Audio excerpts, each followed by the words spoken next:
Yeah, hello, Martin Baker here. I'm over in West Wickham in London and wanted to show you around this 6 metre wide, 3.1 metre deep pre-designed kite garden room, what we call a combination room, because you've got that store on the left hand section.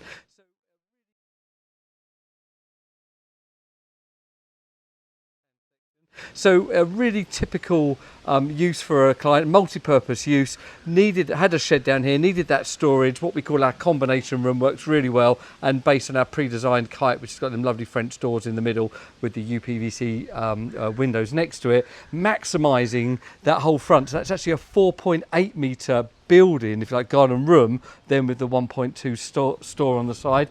It's actually being used daily as an office, not fully furnished yet, but I was back in the area, so I wanted to share you around. So being used almost every day.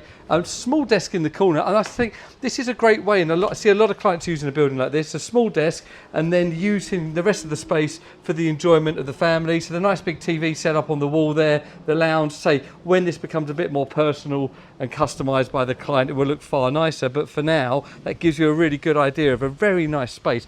4.8 wide, 3.1 deep, so a really lovely usable space. I've got two children going through their exams at the moment, GCSEs, so they are coming down here to study and having a bit of rest down here, and like I say, being used daily with the extra store. So cement wall to three sides under the 2.5 planning.